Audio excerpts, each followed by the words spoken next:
Sorry, my bad. Alrighty. Do you want to get up on the dock and I'll pass the I do. leader I to just you? want to really quickly, I'm just double checking that my rudder is clipped on, that my plug is in nice and tight, and my other two plugs are there. So we're not sinking at the very least, and we have our rudder attached. But yeah, so from here, one partner is going to help push out.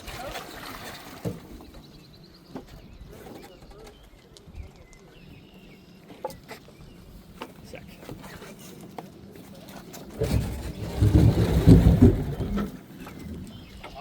And so then it floats.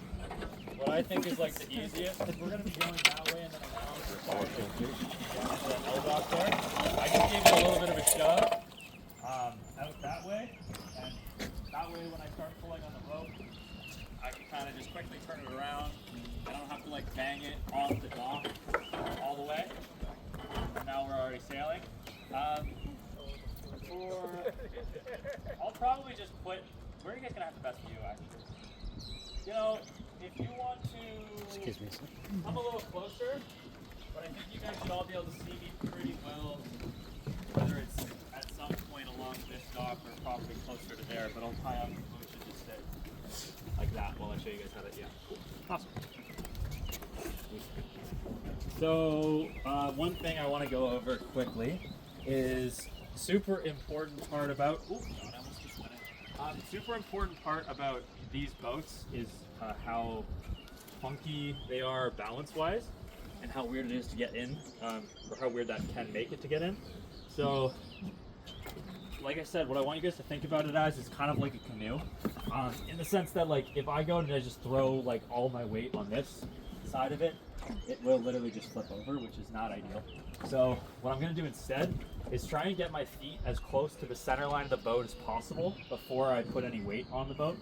And that's just going to help make sure that nothing unexpected happens. And then also, like, full commit is great. I love that.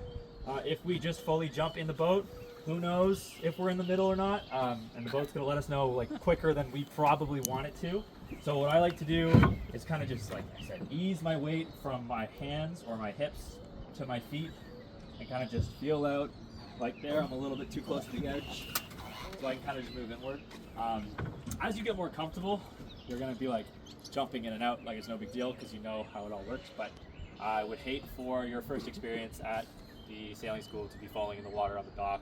It probably would kill the vibe a little bit for learning. So yeah. And then most important thing, right when I get in, I have, and now you guys can't see me, which is sweet, our centerboard. Thank you, Jen. So you're gonna put it up kind of the way I am, feet on either side of it. Should be not too hard. The boats in my club, you have to like use literally 2 people to pull, so that's a lot nicer. Oh, I hate spiders so much.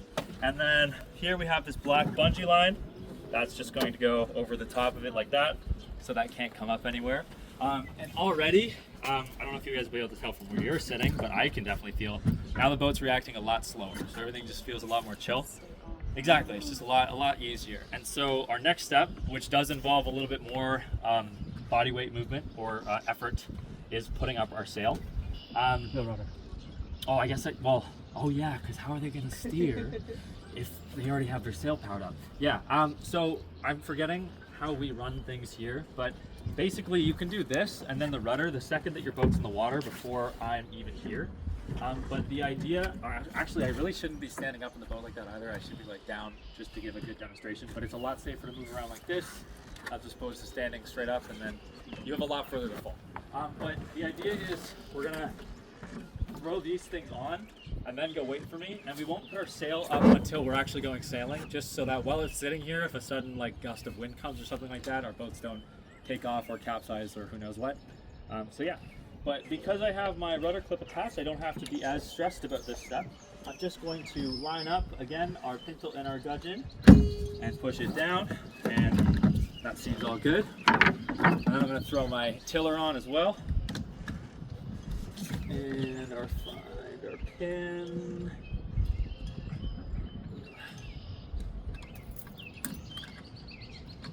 There we go. Cool. And then our rudder tied on as well. So yeah, now that's not going anywhere. This is all good. I'm going to leave this like this to try and influence you guys not to touch any part of that other than the rubber piece. But now you guys are basically, this is the point where you would get out of the boat, leave it tied up, and you would go sit and wait for me to teach her lesson for the day or whatever. Yeah, so this is where we want to leave it. And so then that way, when you guys do actually go to sail, all you have to do is hop in the boat, which should now be easier because your centerboard's down, and just hoist our sail up, and then we're all good to go. And you only tie on the one cleat? Tie, Sorry. the boat up, you mean? Yeah. Yeah, the reason we do that is actually, like, basically when the wind blows, it's going to blow our boat wherever it wants. And so then this way our whole boat can kind of act like a sail in the sense that it can kind of pivot wherever it wants to. So it's funny when the wind gets really shifty, whenever it comes from over the bluffs, it does a whole bunch of like, literally we'll watch the flag that's not up yet at that yacht club, but I've seen, there's two flags within about like 20-30 feet of each other, and I've seen them both flying opposite directions for a sec, which is just whack.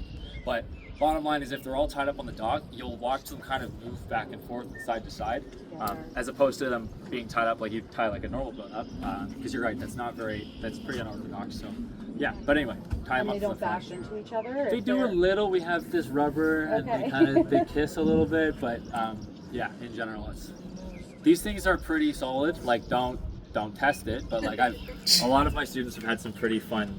I don't know if collisions is not a bad word, but yeah, they're pretty tough. They'll take it. So yeah, any questions about any of that stuff? Sweet. So then just our mainsail, and then one thing, I don't know if you guys have noticed how helpful James is currently being. He's making sure the boat doesn't rock or move at all. Depends on how much you guys like your partner after you're rigged with them, but I would say it's a nice thing to do for people, especially where we're getting used to it, just helping stabilize the boat. So yeah, just look out for each other. Also, because if your partner's having a bad day, chances are you're also having a bad day. So like if they get soaked, I mean, you're gonna just hear about it the whole time in the boat. But yeah, this part would be easier if I was pointing to the wind, so I might have to pull a little bit, but hopefully not too bad. And then as I'm hoisting, I'm just going to make sure that's not tight. We have our slack on our main sheet as well, so that nothing's stopping our sail really from going up. And all right, cool. So What about the topping boom, lift? The boom, is that what it's called? Yes, at the end of the Yeah. boom. Yeah, topping lift. Yeah. Topping lift. That we can do in a moment once our sail is all the way up. Some people actually like to take it off before you even put the boat in the water. Kind of like that because it's a little bit awkward to get to at the end of the boom there, but it's totally up to you. But yeah, anyways, so that is all good. Again, I find it a lot more just easy to push down instead of pull up. So I just wrapped it over top and then just used that as like a little pulley. And then just gonna keep tension on it while I tie that up again. And then same deal as we did when I showed you guys. I don't like loose ropes. And right through. There we are. Cool. Sweet. Yeah, so let's do the topping lift. I'll show you guys that. And then I'm actually just going to show you body positioning stuff while we're here really quickly. Because I feel like that's a good use of our time. We're already standing at the dock. Yeah. Cool. I just marked that stuff on the, James, you might have to let. I just don't want to pull it. Oh, it's off? Good. It's stuck on the head of the sail. Oh yeah. Yes. Good. Okay, sweet. Awesome. Well, why don't we go out a bit? Yeah. Okay. Yeah, might as well. Fun. Oh, I'm already, this is honestly heaven already. Can you give me the We'll catch your lines when you come back. Perfect. Sweet. So this is what we call a painter. Pass that underneath the jib sheet and just throw it inside the box. And and that way when you guys pull in your jib and stuff, it's not hopefully going to get confused. Yes, I was about to. So, can you guys see, realistically, if I pull this mainsail in, what way is the boat going to start to lean over, do you think? This way, to where I'm sitting. So ideally, I, as the skipper, the person who's steering the boat, I don't want to be A, with my back facing that way, but B, I'm not in the right spot to balance the boat, keep it flat if any place sudden gust of wind, anything were to happen. So where I do want to sit is instead right here on this side of the boat. Not really working out great because I don't have my full crew on board, but you'll see once James gets in on the opposite side, and we get a little bit of wind on our sail, it's going to be by far the most comfortable place to steer from. While I have you guys so close you can actually hear me, importantly, the way I'm holding this tiller again, I have it in my hand. Maybe you can hold it down a little bit lower. It's pretty comfortable where I'm at. But the idea is we're sitting like nice and far forward in the boat, and when I want to steer, all I do is I push the tiller or I pull the tiller. Like I said, if I'm holding it like this, I can kind of steer the boat, but it's very awkward and difficult to do. And then to also, if I'm choked up way down here, I'm going to have a tendency to kind of sit a little bit further back in the boat. And so if I need to avoid something like a dock that I'm about to hit, and I pull it toward me and I can't steer out of the way, that's also going to be an issue. So basically, like directly in line between where your tiller is and where your main sheet cleat is, that's how you kind of know if you're in the right spot. Yeah. Makes it look so easy. Yeah, sometimes we're crashing our dock for sure. That'll be you soon. Don't I was worry. just gonna say I'm gonna look just like that. You're gonna look better. Thank you. Thank you. You're gonna look We're better all than gonna that. look like We that. all will. Yeah. You'll be okay. I will explain a little bit more to you guys why I'm currently steering behind my back instead of with my normal hand. But bottom line is we always, at the most important thing, we try and keep two hands on our boat at all times. We have our one hand on our main sheet, our one hand on our tiller. If at any point you're kind of dropping to do something or switch something, usually that means there's a better way to do it. So I'm just gonna go for what we call like another tack. All the way over there. But once I finish my tack or I'm done steering, I'm gonna straighten myself out. I wanna be on that side of the boat, so I'm gonna move over there. But you see how I just switched sides of the boat, didn't really steer very much because our tiller does, you know. I didn't have to let go of anything. I'm now on the different side of the boat, and I could sail like this all day if it did, you know, if I needed to. But once stuff is chill and I'm feeling good, then I will choose to switch my hands because I don't have to do anything panicked or anything like that. Yeah. And then, what have you guys noticed about James and what he's been doing the entire time we've been sailing here? Opposite side. Exactly, yeah. So, if there's a lot of wind, if there's a lot of wind, he probably will not have to switch sides like quite as diligently. But it's important as the crew. Basically, your job is to keep the skipper as comfortable as possible and make it as easy for them as possible to keep the boat going where it needs to go. So if that means switching sides, or if that means like staying in the middle, or kind of sitting in an awkward spot for a sec, or like basically whatever it means, it's your job. The skipper ideally should just be able to go wherever they would like to go, as I'm currently doing. I'm just talking and sailing, and James is moving. That's why we always make sure it's about 50-50, try and switch out, because some people get really bored of crewing and some people get really overwhelmed skippering. It just kind of depends on who you are. But yeah. And then, does anyone know where the wind's coming from right now? Yeah, roughly. I mean, it's kind of weird coming to this channel. It's actually right now, yeah, we're like right here-ish. But what I wanted to show you guys, just for like a proof of concept, is how little we can move in irons. It's kind of difficult to tell. I don't know. It's hard to see on the water as well versus where you guys are sitting. But yeah, boat doesn't really go anywhere the closer we get to the wind. Oh! Oh! I can't believe you guys just saw me get hit. That's so embarrassing. But yeah, I anyway, have to dodge that. the closer we get to the wind, the less efficient our boat's going to get on average. I hope that looks light. It was a very light hit. I'm totally fine, I promise. Anyhow, Now we're gonna check the concussion. we mitigate that as best as possible. And then another really important thing that you can watch as well, your ticklers on your jib, we'll learn how to use those. more basic version, our sail should kind of always look nice and straight. And so if you ever see where it's kind of bagging up or fluffing around, you probably need to steer a direction, usually away from the wind is the way to go. But yeah. Anything else you think I should talk about, Rajon? How's your head? Oh, it's fine. It was really light. I think they want to see the capsize. I don't know if you guys saw why that just happened. Yeah.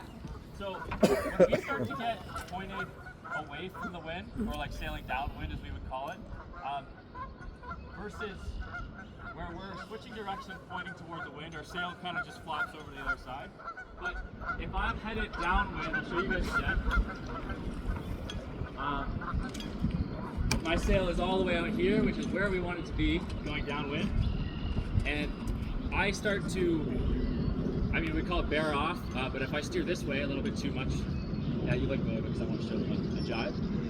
It's going to swing over with a lot more force, and it's really, really light wind. You can see how quick that still happens. So if you guys aren't expecting it, and that happens when you're like out on the water on a really windy day, it might suck. Yeah, cool.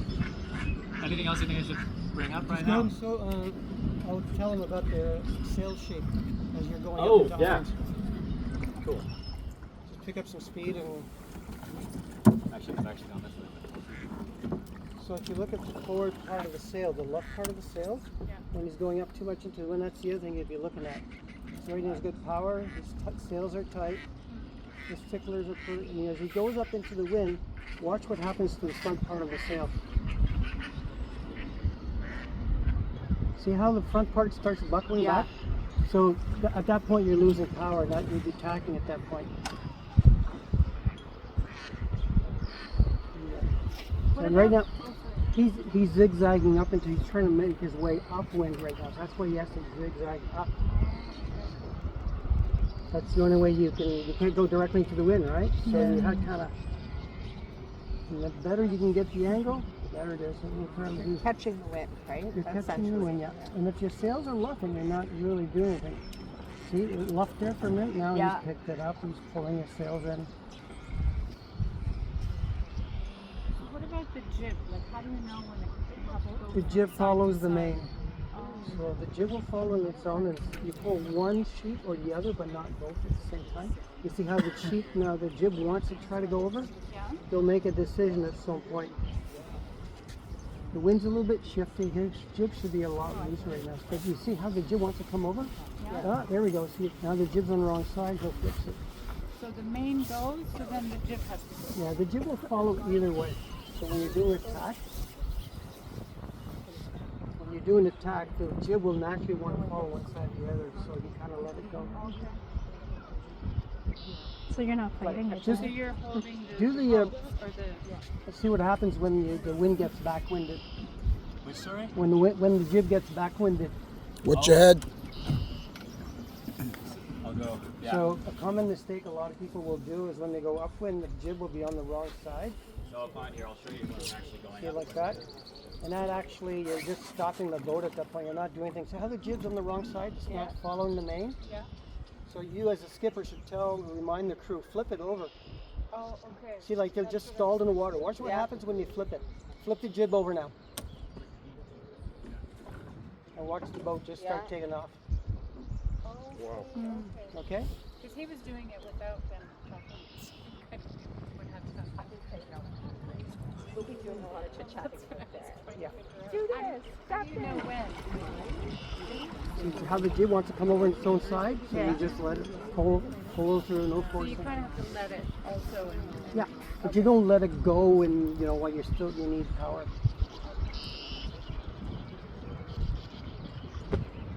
Cool. I think, You know what? I think yeah, if I stay out here any longer, it'd just be selfish. I don't think you guys are learning much. I'm just going to drive myself. Actually, no, wait. How did I forget? One more excuse to do another guide. So, basically, when you guys are coming to the dock, I don't know if you guys saw how fast I was just hurtling at the dock there. Tendency in boats, oh gosh. Tendency in boats, I think, is just to panic because you don't have brakes, which is valid. But the key is to realize that before you actually need to stop.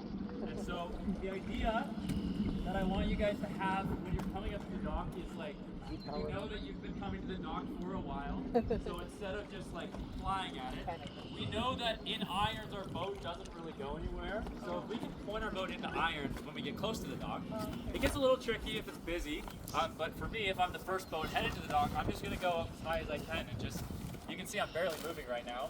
All I'm doing is just keep myself between irons and between like kind of a point of sail. And then now my partner doesn't have to put his hands out or that kind of thing. Really important, if you are flying toward the dock and your skipper's crazy and you don't know what the hell they're thinking, do not, as the crew, try and save the boat. As much as I joke about like take care of them, whatever, hands are a lot harder to replace than boats. And yeah, just a lot of force involved. There's a lot of weight. You know, you got 300 pounds of people plus the 300-pound boat. Your hand is going to get crushed super quick. The boat will probably be okay. Oh, yeah, exactly. Realistically, they're going to be fine, and I've probably seen worse or done worse in my own. So, yeah, just try not to fly into the dock. If you are at that point, it's your skipper's fault, not yours. So don't Realize try. how he managed to control his speed coming in? He was coming in really fast. The first thing you could probably do is you got lots of wind and have your crew let go of the jib. Yeah, yep. That drops half the power right there, and then you can just start easing out your main just to get enough momentum to get in. So he's used to it. I mean, he's obviously controlling, and as you're coming in, you'll probably want to start easing out your sails a little sooner, because then you come up into the wind. Like today's docking would be this dock in this direction, because where the wind's coming from. But if the wind's coming from over there, you might want to probably end up docking this way, right? Or in the opposite direction if the winds are coming this way. It's like an airplane. You want to dock into the wind. You guys do a good job. That was, I just got used to sail. Really quick, if James, if you can just stop that side of the boat, like I'm gonna use this hiking strap just to kind of show them where they're positioned. Actually, I should just use that one because I need to sit up on the dock. Anyways, sorry, I lied. Why don't you just sit there? I'll hold it. Yeah, okay, perfect. Just want to show you guys how these work really quickly. The idea is, oh, you're gonna. You want to show them, right? I want to show them how hiking straps work. You want to go out? Yeah, but I want to be leaning the other way ideally. Oh, you can just hold the boat for me. That's perfect, actually. Yeah, cool. Yeah, the reason I want to show you guys is because I want you guys to be comfortable like using them or have the idea of using them. I think a lot of people just don't. I think it's a shame because it does take like a decent amount of core strength, but like really it's not that bad. Definitely not gonna be able to like give you the full feature, but the idea is when you're sailing really fast. You want to hike the other way. Yeah, Not into the water. if you wanna push down super hard. Yeah. There we go. So yeah, I don't know how far I'll be able to get, but the idea is I can trust James, I think. We put our feet like, you want toes in ideally if you can, and then that's the reason this tiller extension is so long. You're basically like want to be sailing like this. But yeah. Oh my, no! Ah! Yeah, I got too cocky. Anyway, that's fine. But yeah. basically the boat will be heeling the other way, right? Yeah. He's going into the water, but technically the sail would be over there. The boat will be heeled over this side. So he's trying to compensate for it. Yeah, but it's a really like comfy position to feel in. It's also like the best spot you can sail from in the sense that you're like basically like, I don't know if you've ever, like, how many of you guys play video games where you're like third person view essentially, like you can see your whole boat and everything in front of you, which is really ideal. So yeah, but we'll talk more about that when it actually matters. Cool. Let's, I guess, de-rig quickly, and I will help speed that up. We're gonna have to learn how to roll sails as well, and then I'm getting all the stuff ready for you. yeah. Centerboard, rudder. I'm mad. I got my shirt wet. Cotton shirt. Cool.